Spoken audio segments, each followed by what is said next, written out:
The first step of the delivery is knowing what your target is. Your skip will be holding a broom to act as your guide. Draw an imaginary line from the hack to your skip's broom. This is called the line of delivery. Once the broom has been placed, approach the hack from behind and step in. Line your foot up towards the broom and make sure your hips and shoulders are also square to the target. Place the stone on the line of delivery between your hack foot and the skip's brush.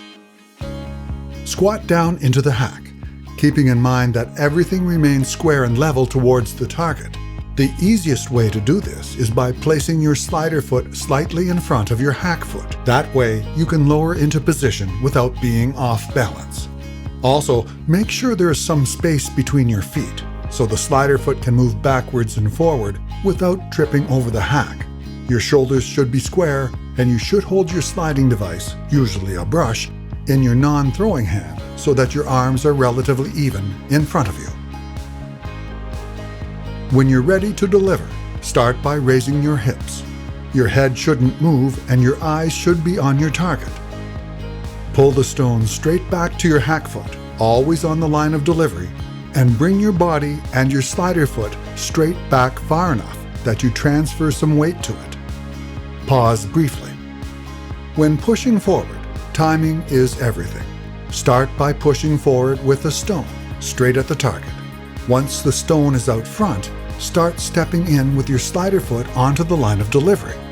Once the slider foot is in place, push off from the hack. Again, right up the line of delivery.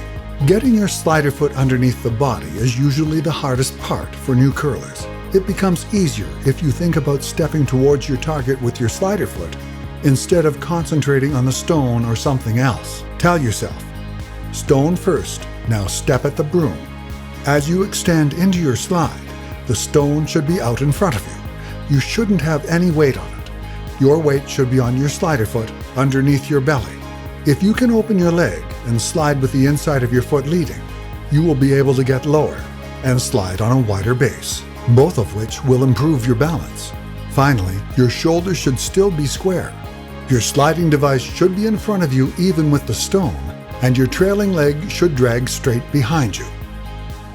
Your grip should be firm but not tight, and your wrist should be high above the handle of the stone. It should be turned to 10 o'clock if you're throwing a clockwise turn, which will curl to the right, or 2 o'clock if you're throwing a counterclockwise turn, which will curl to the left. Either way, the stone should stay in that position until you're ready to release it. When releasing, turn the stone back to 12 o'clock position and let go.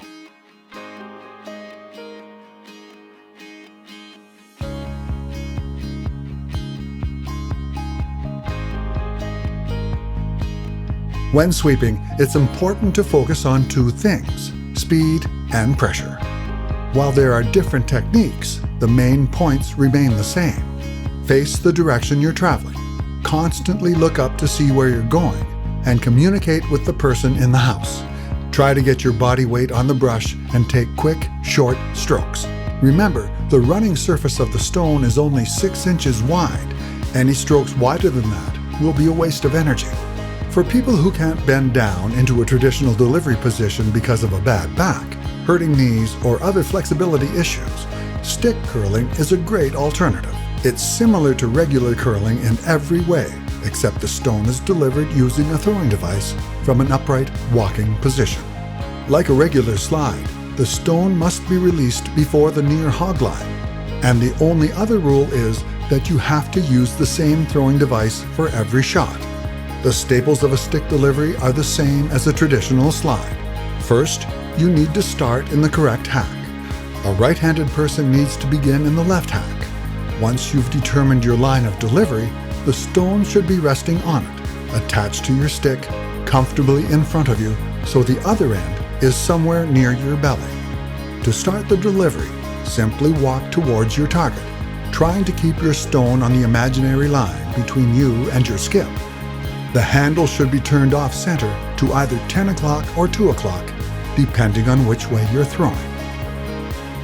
If you need to throw more weight, you might need to walk a bit faster. If you're throwing a guard, your pace would need to slow down a bit. When you think you're at the right speed, release the stone. turning it to a straight 12 o'clock position. Let your arm follow through as your walk slows to a stop and your stone travels down the ice.